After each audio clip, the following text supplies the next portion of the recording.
So this was, we went to the football game, which thankfully we won. And I was there with a couple friends, which you should see a picture of in a second. So this is us. We went to a kind of tailgate for the game. We were there with craft, so we had like food and everything. And then you can see us at the bottom. We took some pictures after the game with the statue. And so that's what we did at the game. After that, we were able to go to Memorial Stadium for a concert that we had. Perfect. So, sorry, that went a little too quick. So we went to go see Ludacris at the concert. We were actually there super close. It was a lot of fun. It was the first time that Ludacris had come back to Champaign. Yes, Luda. Hi, Krista. So yeah, we were there. We were super close. It was a lot of fun. Super packed, really good energy. And so then after the following day, because obviously after Saturday we didn't have energy, we went to kind of reminisce around campus. This is, wait, hold on, let me go back. I should have put more time in between these. So we went to Cocomero. This is actually a really good, cool spot in Champaign, which is where Wolfram is kind of headquartered. They have a lot of boba tea and like frozen yogurt, and you can put your own toppings and stuff. It's a really cool place. It's also non-vegan. And we actually went to this really cool ramen place as well. It's called Osu. It's also on campus, really close to Cocomero. It was new since I did my undergrad there. Really cool ramen spot. So if you ever are around, you should go try it. We took some more pictures around campus. This is the alma mater. This is the foreign language building, which is where I spent a lot of my time when I was an undergrad there and for grad school. I don't know why, it's like a super peaceful building to study in. And this is one of the residence halls. It's called ISR, or Illinois Street Residence Hall. And I was actually an RA there, so we made a stop there to see what they had kind of changed up. I know these look like just a bunch of pictures of buildings, but they have a lot of meaning if you're from the university. Like that's a picture of the Union, which is where a lot of students hang out. And this is Altgeld Hall, which is where the math classes are held. So I spent a lot of time there as well. And then this last one is Follinger Hall, which is where a lot of the big classes are held on campus. Oh, and then on Sunday, we also went to eat at this place in downtown Champaign called Lit, which is a new place that's both a library and also a cafe. So that was like an interesting spot to hang out in. And these are the friends that I went to grad school with. So, and now for some actual behind the scenes of the conference. This is where the conference took place, which was at the Hilton. And I'm going to go over a little bit of the sessions that happened during the conference. So the conference actually started on Tuesday in Champaign, Illinois. They had some pre-conference training on different topics, starting with data visualization, image processing, to a guide to programming and neural networks for image processing. And then after that is when the conference started, where we had an opening reception with a keynote dinner. And I'll show you guys some pictures on that as well. So here are some of the sessions that we had. For example, we had astrocomputation, which was a really interesting talk with new functions for that. We had what's new in chemical education, and then some outside talks about like COVID-19 spread, some projects about deploying applications in the Wolfram language. We also have some workshops. For example, one on active learning for notebooks in college. And then on Thursday, we also had, for example, for R&D, we had progress in graph networks and what's new in geometry. There was also an interesting talk by Paul Garvey on the US food supply chain. That was a really interesting one. There was new biology content. There was stuff from Packlets, what's new in Wolfram video. Basically, there was a wide array of different talks at the conference. There was also optimization, modeling X in PDEs, the structure of Packlets, and also workshops with hands-on Packlet. Yeah, there was also fine arts and math code-off. It was super interesting as well.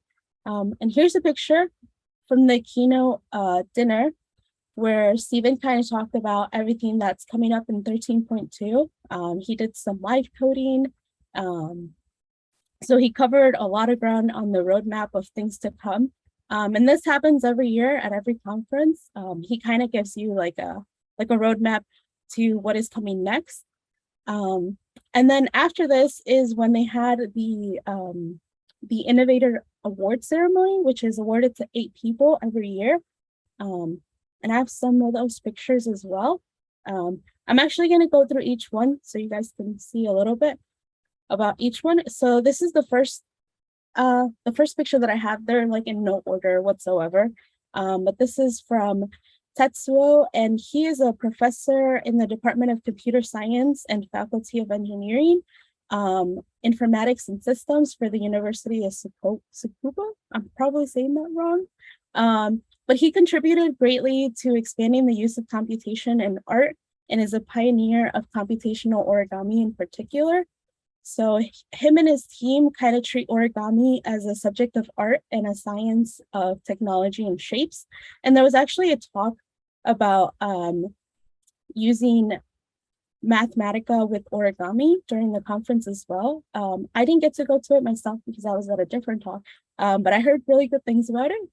And so basically they developed a software system called EOS, which is the e-origami system, to reason about origami computational. It was the best. Vincent, you were there. That's awesome. So that system is written in the Wolfram language and is also available as a package. Okay, so for the next one, we have Paul Garvey. No, just kidding. We have Ellen, and she kind of received the award on behalf of the Jiva Research Group for the Compute to Learn project. And basically, this project provides students with the opportunity to engage in creative forms of active learning. The activities for this project stem from evidence-based, student-centered learning approaches, and there's an emphasis on real-world applications to promote students' integration of new ideas. And basically, students participate in tutorials and training related to Mathematica. They do research and workshop their ideas.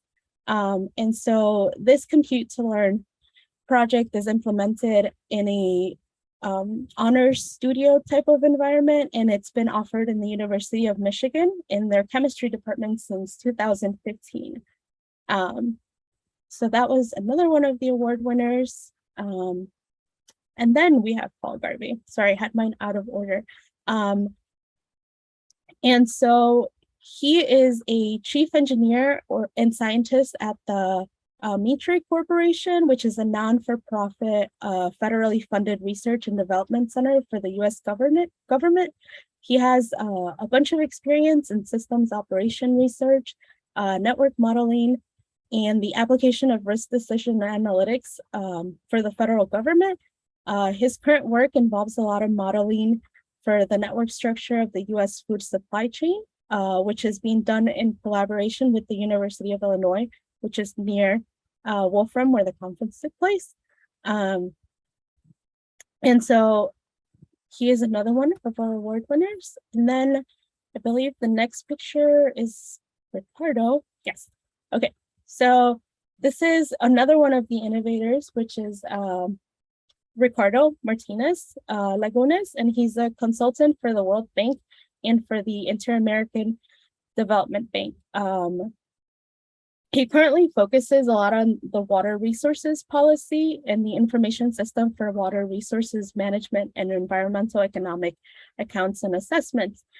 He's currently using Mathematica and Wolfram to develop the next generation of computational water policy to better understand and tackle challenges such as improving water utilities. So then we have some more winners. We have 4 more. And I believe William is the next one that should show up. So Bill is a researcher and professor of electrical and computer engineering at the College of Engineering at the University of Wisconsin-Madison, where he focuses on signal processing with applications in acoustics, image processing, communications, and optimization. And so he works with a lot of students from the University of Wisconsin-Madison. Then we have Laurent Simon, who's a professor of chemical engineering and the vice provost for undergraduate studies at the New Jersey Institute of Technology. His current research focuses on transdermal drug delivery, protein purification, process modeling, and control. And these are projects that include some code in the Wolfram language that was instrumental in building population for his pharmacokinetic and pharmacodynamic models. Then we have Daniel, who is a research fellow at the Georgia Pacific Innovation Center, who's working with dynamic systems, system modeling to kind of find a new way to conduct research, tests, and exploration in a cost-effective way. And lastly, we have the last winner was Telcanet, and the award was accepted by Igor Krochin, who's their director. And this is the largest telecom company in Ecuador. And so a lot of the stuff that they do in the Wolfram language is event log correlations, root analysis and optimization, big data analysis, and failure correlation that resulted in better planning and scalability for them. So then I think I have the next picture that I have is, actually don't remember. Oh yes, there was a signing event where Stephen kind of signed some books for people, and this took place during the conference in between some talks. Oh, yes, and so now I kind of have some interviews with some people from the conference. So hopefully you guys can hear it.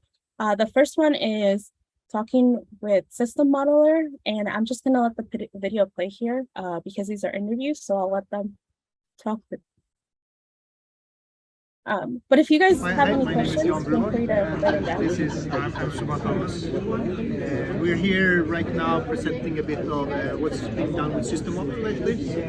Right now, what you can see on the screen is a simulation of an aircraft, where the aircraft has been modeled in system modeling. And we also, Subha is working mostly with the MPC or the control side in mathematics and system modeling. Yeah, so I work mostly in the control systems functionality, and we make sure that the models that we get from system model, we're able to handle well the design controllers and make sure that going from system model to designing the controllers and sending it back is smooth. Hello, my name is Isabel Skidmore. I am the lead food developer with Wolfram Alpha. My talk today at the Wolfram Tech Conference was about basically what kind of food data that we have in Wolfram language, what kind of stuff that we've been working on, how much we've improved in the last couple of years on our data, on our coverage of foods, on our new properties, and then also we had a great section on whether or not you should eat some food that you had left in your fridge. So we have this great new property that tells you about food safety storage.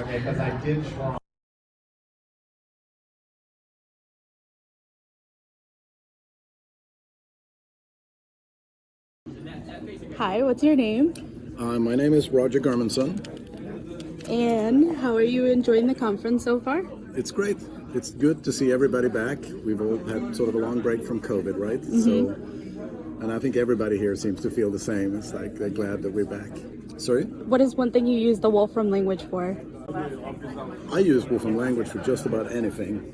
And obviously, because of my role here, I prototype a lot of things, build early versions of things. And yeah, that's probably what I use it the most for. Okay. Is there like a talk you're super excited to see, or one that you've already seen that you enjoyed? Well, I think we have lots of kind of exciting talks. This is kind of a time when it comes together. Often we're not prepared to give talks necessarily. We're in the middle of something. Right.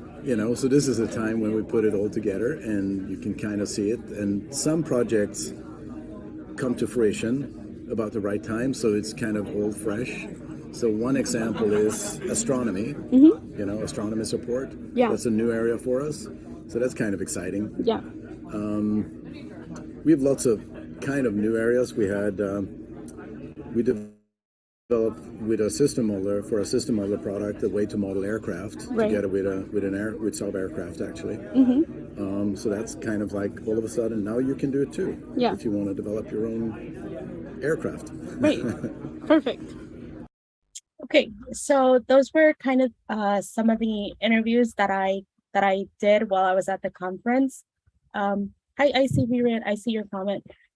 Yeah, it was pretty cool talking to Roger. He was at the conference the entire time. He talked to a lot of people that were there at the conference. So if you ever want to see him at the next one, I'm sure he's more than happy to talk to anyone that comes up to him. So one other thing that takes place at the conference is, so there's a one-liner competition. And so this year, they also included kind of like the next level of the competition by adding like a get visual competition. And so here are some of the winners. I actually included some pictures of the Get Visual competition winners, and I'll kind of describe them as soon as we get there. But yeah, these were some of the winners from the one-line competition, and it takes place every year. Basically, it's like judged by a group of peers, and they kind of decide who has one of the coolest one-liners. And okay, so for the third place winner of the Get Visual competition, there was this submission called Concentric Circles Touch Each Other at Infinity by Miyazawa Atsushi. And so this project is basically concentric circles touching each other at infinity. And so that was the third place winner. The second place winner was a collage that Axel von Ent made. So first he had originally kind of made this floral collage with his own family members, but he recreated it for this competition with a series of random faces from stock images. And the last one, which I think is pretty cool, is from Jack Madden called Complete Definitions, graphing how words and definitions connect. I thought this one was cool because he talked about how the goal was to visualize the connections between a word and the words needed to define it at all subsequent layers throughout the dictionary. So he wanted to show how circular and recursive language was when contained to definitions. And I think it looks pretty cool once you put it in movement like that. One of the last things that happened at the conference, this was after all the talks were finished, they had like a game night with a bunch of systems from back in the day. So they had like the N64, the NES, the Atari, and here's a really cool picture of the N64. I also have some other pictures from some of the games that they played. I believe they also had some board games. And that was a really cool way to kind of wrap up the conference. Oh, this picture in between is from Jupiter. There was actually also an outing at Jupiter's, which is near Wolfram, and they had like a pizza night with everyone. But as you can see here, they played Scrabble. I believe they played Smash Brothers at some point, and Mario Kart. And then, yeah, that was all the pictures that I had. And there's a cool last picture. So yeah, in all, the conference was a lot of fun. There were a lot of things to do the entire week, whether it was going to the sessions prior to the pre-conference, or if you wanted to attend any of the talks, there was a lot of opportunities for networking as well. Before the keynote dinner, there were some like appetizers where you could meet a bunch of people that were there at the conference with you, as well as on Thursday, that's when they had, no, on Wednesday is when they had the Jupiter's pizza party thing, where you could also network with people that you had already met at the conference. And then on Friday, there was the game night for everyone that was there after the talks. Hi, Kaylee. Yes, I see your comment. Steam is everything.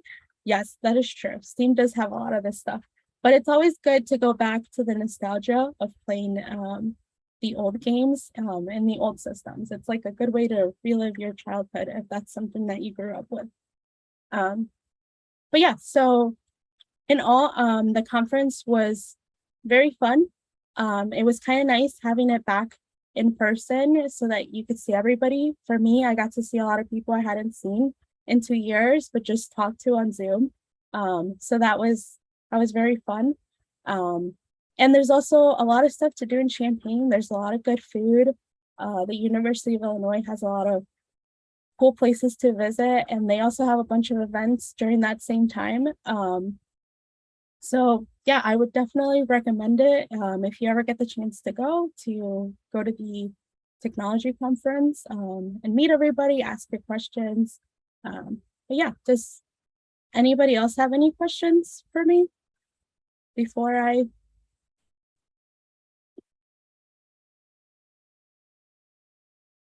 Oh, science, technology, engineering, art. Yes, STEAM is everything. That is true.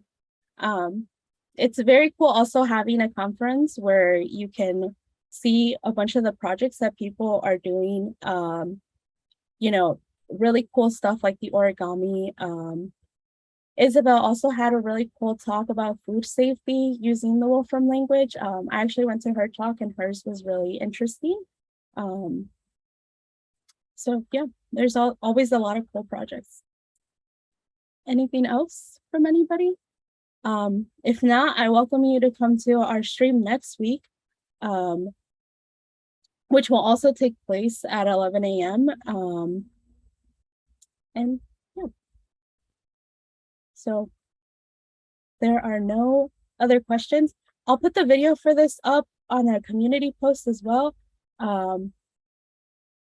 And like I said, join us next week at 11 a.m. same time. And next week's, I believe, is, just make sure. Next week's talk is going to be computational geology with Jeff. And so make sure that you are here at 11 a.m. Thank you guys, and thank you all for being here. Thanks for coming. I hope to see you guys next week for computational geology. All right, bye everyone.